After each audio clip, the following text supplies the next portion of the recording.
Welcome to the Conversations That Matter podcast. Today's episode is a special edition. We have the historian, author, and podcaster Brion McClanahan on to talk about thinking local and acting local, as well as what led to the Civil War. Now, to give you some background, I've listened to Brion McClanahan for a few years. He has a show called The Brion McClanahan Show, and he's an expert on colonial history, Civil War history, the federal period.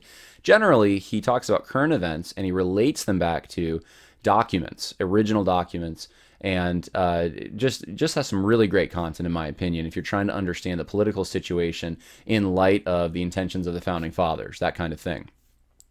Now, for the documentary, American Monument, I was traveling around the country conducting at least some of the interviews that went into that. And I thought to myself, if I had someone that I was interviewing and we had a little bit of time extra, then I would invite them to do a podcast with me. And so Brion McClanahan was very gracious. We did have a little bit of extra time, so we were able to do a podcast, and so I was able to pick his brain about these subjects. And so I think it'll be beneficial for you.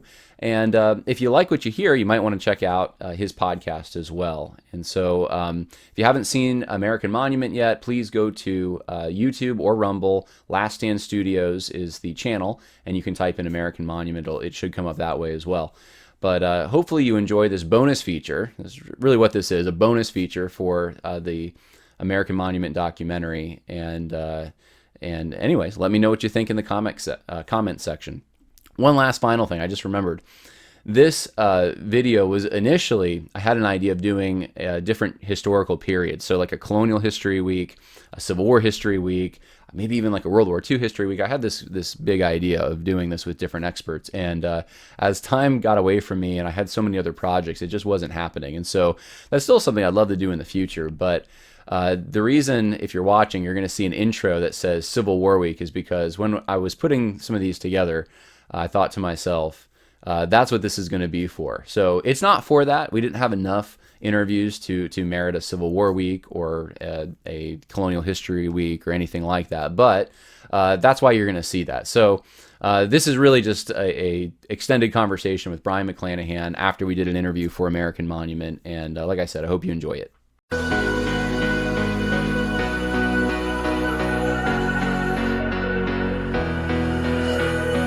Welcome to the Conversations That Matter podcast. My name is John Harris. We have a special guest today for our Civil War Week special edition episode, Brion McClanahan, who I know you are involved with the Abbeville Institute. You have been for years.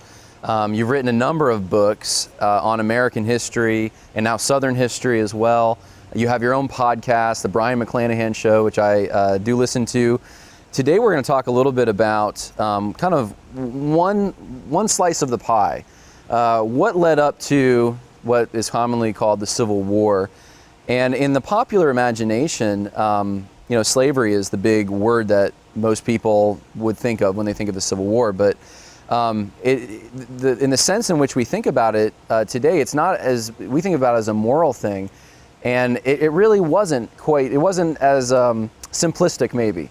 So anyway, we're going to talk about that today. I appreciate you being with me. Thank you so much. Well, thanks for having me. I appreciate being on your show. It's a great honor. Tell me a little bit about the Civil War, just basics for someone who's tuning in, just had the regular high school American history course. They think it was fought over slavery. I mean, that really wasn't the whole picture then. Definitely not the whole picture. And I think if you go back and look at the long-standing conflict, even if you point to Alexander H. Stephens, who's often, well, this guy said it's about the institution of slavery or it's white supremacy, whatever it is. He also said that slavery was the immediate cause. Okay, this is what he said. So what does that mean? There's something else going on here. Long-standing differences between the North and the South had been there since the 1770s, and the founding generation recognized this. They talked about it a lot during the Philadelphia Convention when they were drafting the Constitution. They talked about it a lot in the state ratification conventions. They recognized that Northerners and Southerners were different. They had different views on all kinds of things, whether it was economics, whether it was society, whether it was politics. And so you had these long-standing differences, and those manifested themselves in a search for power. So I always point back to 1794. And I say, well, look, what happened in 1794? How many years? We had just had the Constitution for 5 years. In 1794, you have Rufus King and Oliver Ellsworth. Rufus King who was from New England, but had eventually settled in New York, and Oliver Ellsworth, who was from Connecticut. They confront John Taylor of Caroline, who had just been sent to the United States Senate from Virginia, and they say, hey, John, we got a question for you. What do you think about secession? Because you know what? It looks like Virginia's going to dominate this government, and we want out. We want New England to leave the Union. John Taylor wrote about this, and he's shocked. He said, I'm shocked about it. We're 5 years under the Constitution. Here is New England talking about secession. Why? Because of political power. New England had figured at that point, because of various reasons, they weren't going to control the reins of government. Now, this, of course, is during the during the George Washington administration. We eventually get John Adams' administration just a few years later, but they still didn't think they were going to control the government. And by the early 1800s, they didn't. And so you start seeing secession ramp up in New England, at least discussions of it ramp up in New England. So these long-standing differences, what were they? Well, they came down to things like trade. They came down to things like taxes. The status of territories. No, it was just slavery. That was the only difference. But it was the only difference, right? Right. Territories. The status of the concept of liberty. What kind of liberty did they have in New England compared to what they had in Virginia or South Carolina? All of these things were different. And you had Governor Morris of New York in the Philadelphia Convention actually stand up and say this. We have all these differences. If right now we're incompatible, let's just get rid of this union today. But if we think we can put these together, let's try to do it. So the founding generation recognized very early on there was differences between North and South, and not a lot of it had to do with slavery. And so when you say this war is about slavery, you have to start opening different, it's like an onion, right? Well, it stinks, right? So you got to peel all these things off to get to the various parts of the onion. And that's where you get into some of these other issues that I think are just as important. Well, I know David Hackett Fisher had written the book Albion Seed, tracing the European civilization to the United States, what is today the United States. And you look at the South, and you have primarily in the Appalachian region Scotch-Irish, you have the Cavaliers more in the lowland and the Piedmont areas, and then in the North you have Puritans, and they had very different conceptions of all the things you're talking about. I know in some of my research, religion also was very different. The Congregationalist churches eventually went Unitarian and Transcendentalists, these ideas. And so I just found that interesting that it wasn't, this predated what we would think of as the quote-unquote slavery debate. But eventually there was a slavery debate, yes, which we know that the war itself wasn't really over that directly, but it did lead to some secession in the lower South. So what led up to that slavery debate that we commonly hear about? Sure. So you start looking at a debate over slavery. Again, I mentioned New England. Well, in 1815, there was a secession movement in New England called the Hartford Convention, right? So the War of 1812 is ongoing. New England's being damaged by the war. Their shipping's being destroyed. They're actually openly trading with the British at times, which was treason. But they think, well, we got to get out of this union. So what do they want? Well, they listed a series of constitutional amendments that they wanted to have added to the Constitution that would, in their mind, create this better union. So one of the things they wanted to get rid of was the three-fifths compromise to the three-fifths clause, which allowed slaves to be counted as three-fifths of a person towards representation. They thought that unjustly gave the South more representation in Congress. So you have that, and of course there are other things. You can't have presidents from the same states, 2 elections in a row. Well, because Virginia's dominating. New states have to be admitted by 2/3 majority in Congress. Well, why? Because if you get territory, and this is the key, you get territory that adds states. Well, who's going to live in these states? A whole bunch of farmers. Well, these farmers aren't going to be in line with New England merchants, so they're going to vote a different way. So the real issue of slavery started occurring over the extension of slavery into the territories. We saw this in 1787 with the Northwest Ordinance, which prohibited slavery in the Old Northwest. Jefferson, in fact, was certainly in favor of that, though he didn't write the Northwest Ordinance in 1787. He was in favor of that because he thought, well, maybe this would keep slavery bottled up in the South. And this essentially became one dominant part of American history. Keep slavery bottled up in the South, don't let it expand. Not because of moral reasons oftentimes, it was because of political reasons. Well, if I can get a free state, and they're going to vote with us on these particular issues, well, then we control the government. The South was saying, well, we can get slave states, and they can vote with us on these issues. Well, we're going to control the government. So it all came down to the Senate, right? Having equal free and slave states. So as you start looking 1820, you get the Missouri Compromise. Missouri comes in as a slave state. You have this line drawn in the sand. Then you have this opened up again in the 1840s, the 1850s, and you start seeing this debate over the extension of slavery. That became the why slavery question. Most Americans weren't concerned about slavery morally, and there were certainly people that were, and rightfully so, but it was people were concerned about power and the slaves extending. And plus, a lot of Northerners were interested in stopping it because they didn't want blacks living in those territories. So there was a racial element to it. Yeah, so for reasons that would not be progressive in our modern day and age at least, Right. they wanted to, for quote-unquote racist reasons, keep slaves from coming into areas where they were going to live. In fact, Ohio had exclusionary laws. So did Illinois. You couldn't live in those states, or you had to pay a tax essentially to live there if you were not white. You had the Republican Party platform of 1856. Free soil, free men, Fremont and victory. Free speech, Fremont and victory. I mean, it was about free white labor settling in those territories. David Wilmot of Pennsylvania, who wrote the very famous Wilmot Proviso in 1846 during the Mexican War, his whole goal was to keep slavery out of the territories because he didn't want competition. He wanted these territories for free white labor. He said it, openly said it, I want free white labor. So it was a competition. There was certainly a racial element to this that Northerners were driven to try to keep slaves out of these Western territories as well. That's fascinating because that casts the whole issue in a different light in a way. It wasn't that you had a region of the country that just wanted slavery so much, wanted to bring slavery everywhere with it. It was more of, it sounds to me like what you're saying is the influential members of the Southern society would have mostly been slaveholders. So if you prohibited them from going to Kansas or somewhere in the territories, then the influence of the South would not be present in those areas, which means they'd vote with the economic interests of the North. That's correct. And what were those, the economic interests? Well, I mean, certainly it was the Hamiltonian system. It was what Henry Clay called the American system. You want federally funded internal improvements. And you got to think a lot of farmers in the West, what are they tied to? The Mississippi River. If you can have access to the Mississippi, well, you get your product out to market.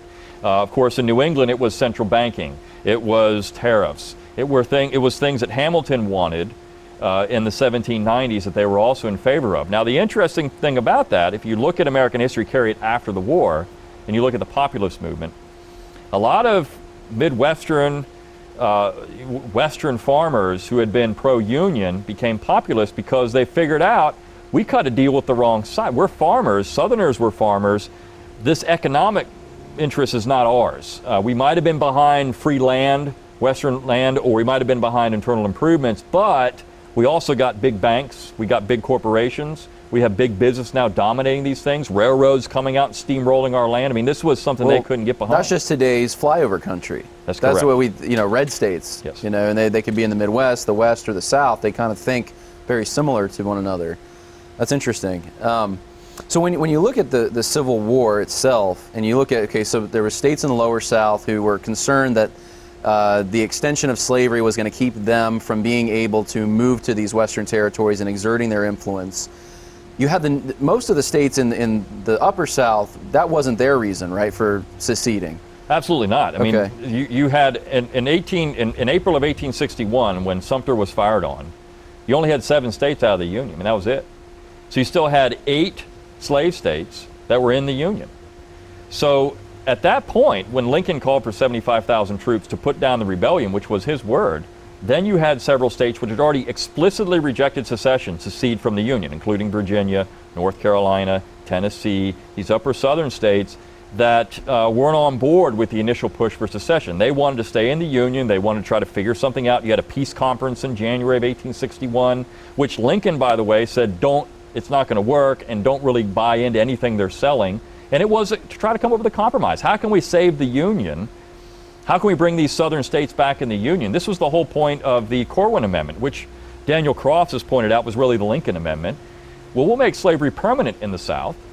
We can't ever abolish it, which of course they couldn't anyways. It's not constitutional for them to do it, for the general government to abolish slavery at that time. So we'll make it permanent, but yet we're going to keep it out of the territories. And during the debates, this was brought up. Well, look, you're arguing the wrong thing here. We've never said you could abolish slavery in the South. Lincoln himself said, I can't abolish slavery in the South. It's all about the territories. Can we have access to the common property of the United States? And the key to all that, and we have to remember this, the Supreme Court in the Dred Scott decision said that it was illegal for the federal government to prohibit slavery in the territory. So Southerners were looking at it saying, you're going against the Supreme Court, which is what you've always abided. You always said that's the final law, the final arbiter. You're saying that this is not now the final law of the land. I mean, there's a higher law than that. So where do we go from here? If you're not going to follow the Constitution as the Supreme Court interpreted it, then how can we trust you on anything? And I think if we look at modern society, we have this debate all the time. Supreme Court ruled on this. Well, does it matter? Or does it not matter? Should we listen to the court? Should we not listen to the court? This is the same issue back then. You have progressives saying, well, an issue that your listeners, Roe v. Wade, this is the final, Right. the court's spoken.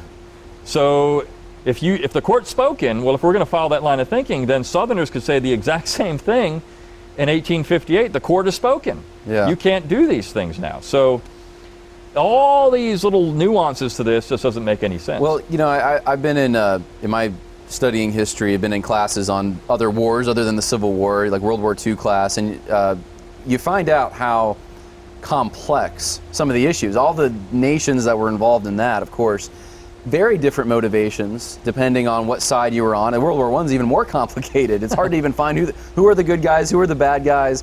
But in the Civil War, it seems like today that's one of the wars that you're not allowed to have a nuanced discussion about it. It seems it's just bad South, slavery, racism, good North, righteous. Why is that? Why do historians today kind of look at it with these just simplistic kind of? Well, I think it's part of your question with World War II and World War I. Those are European wars to begin with. And so Americans can look at that and say, well, we lost a lot of people here, but it doesn't directly affect our character as a people.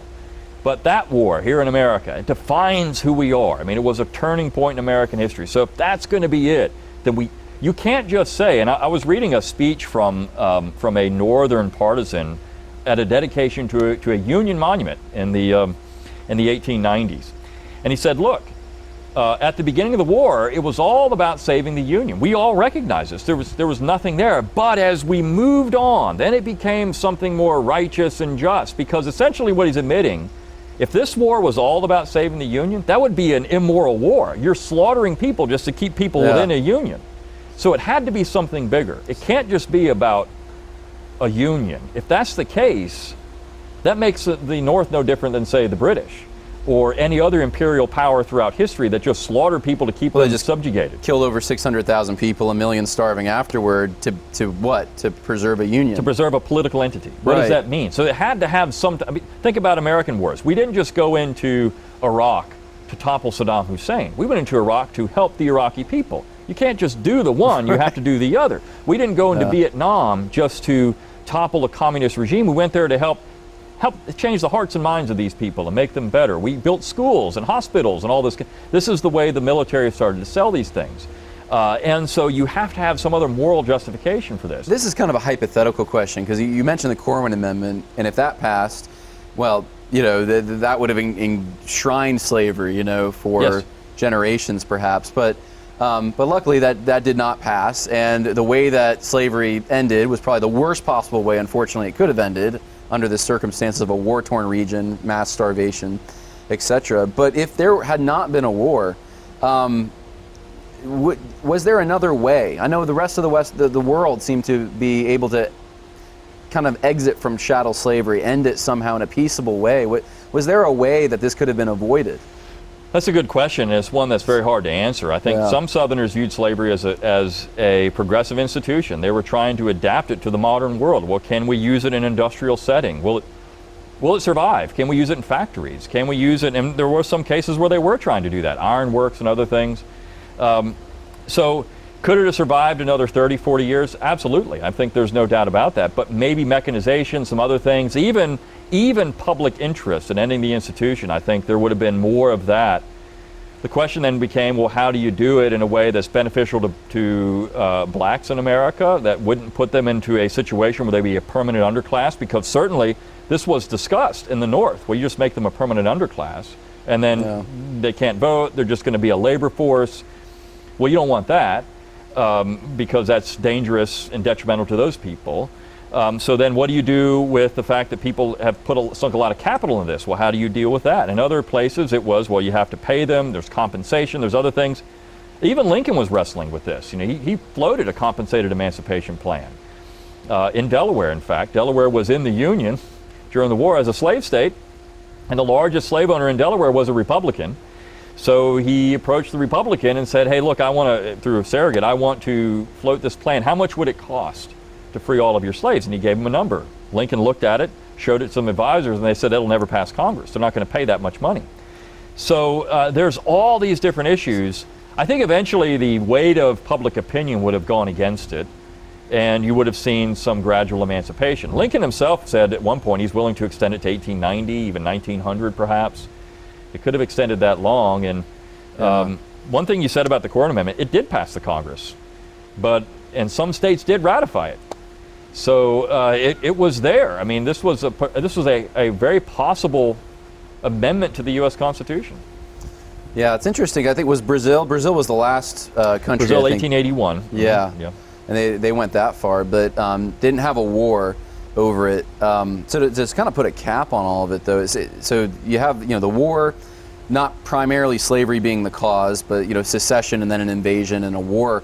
But leading up to it, the tensions between these two different sides in the North and the South, the extension of, or I think you phrased it, the extension of slavery factored into that, economic interest factored into that. Was it just a civilizational clash then? Is that the best way to view that conflict? I think, yeah. I mean, look, if you go back and look at Charles Beard, whose his book on American civilization points that out. And you had two civilizations in America, different in many different ways. It was economics, it was social, it was political. They had different views on the powers of the general government. They had different views on the nature of different peoples in society.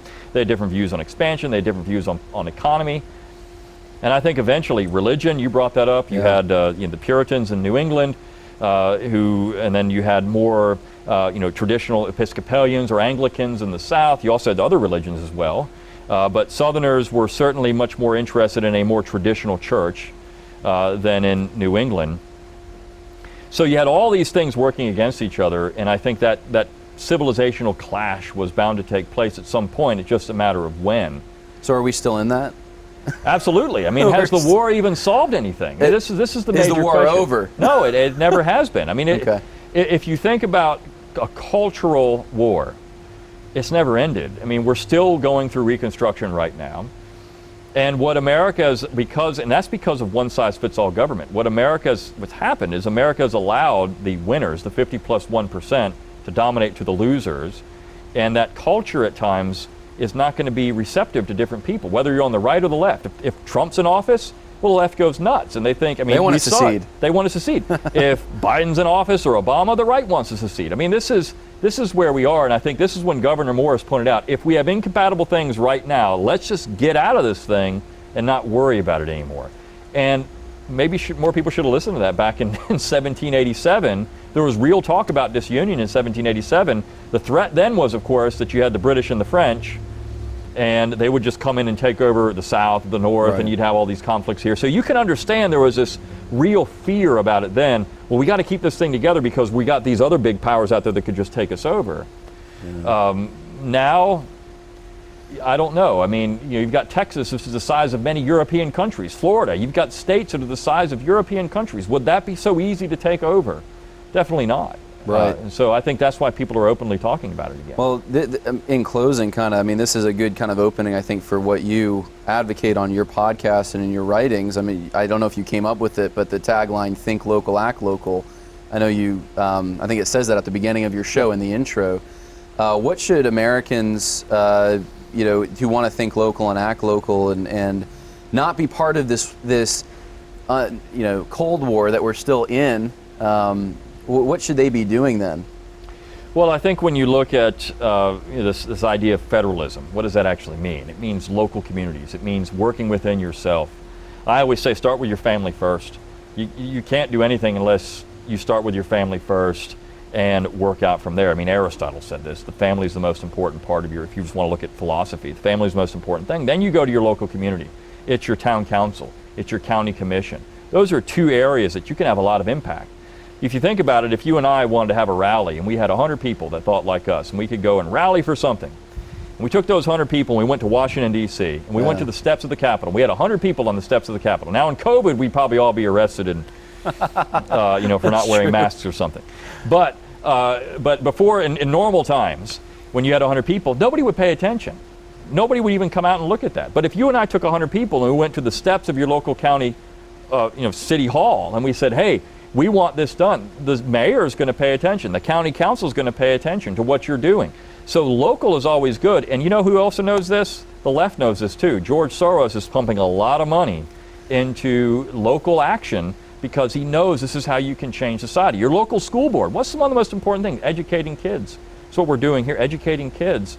Well, if you can control your school board, you can control the way that history is taught or the curriculum used or these type of things. So then you go to your state in which I live is the size of the United States in 1790. There's 4 million people in my state. There were 4 million people in the United States in 1790. So if you think about scale, that's a big place.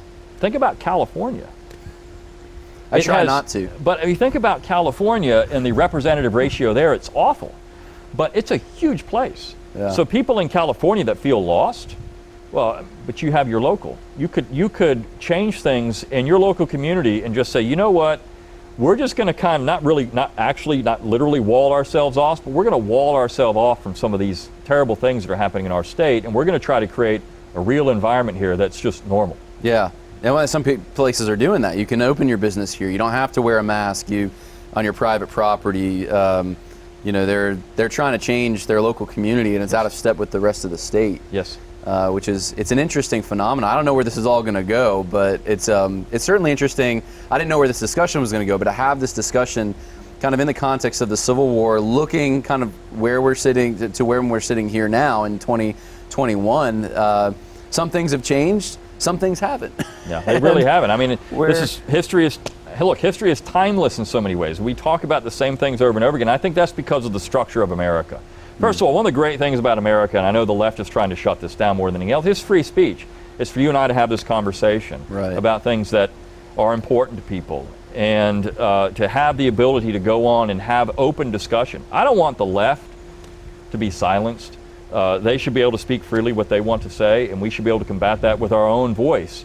And the structure of America lets that happen. And if you think about the beauty of federalism, it would allow for all these different things. And you think about the war itself, we go back to that.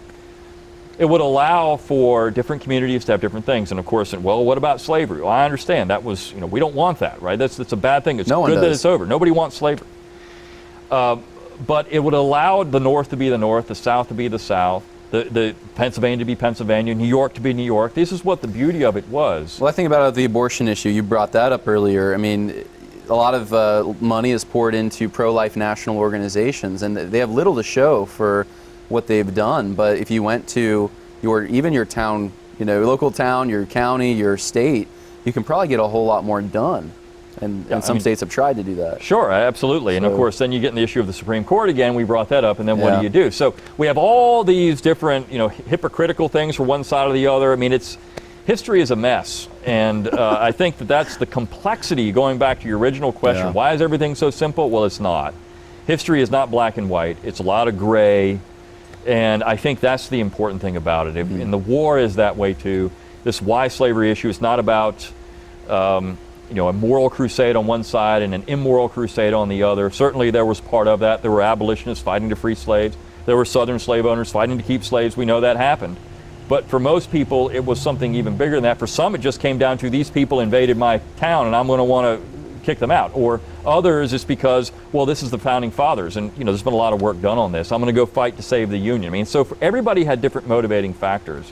Some it was just because they needed a job. And in New England in particular, there were a lot of Union soldiers who were fighting for a paycheck. And this is well known. So that's the time, anytime you get an army, you have that situation. Right. I know I have four, trace back to four soldiers that fought in the Confederacy.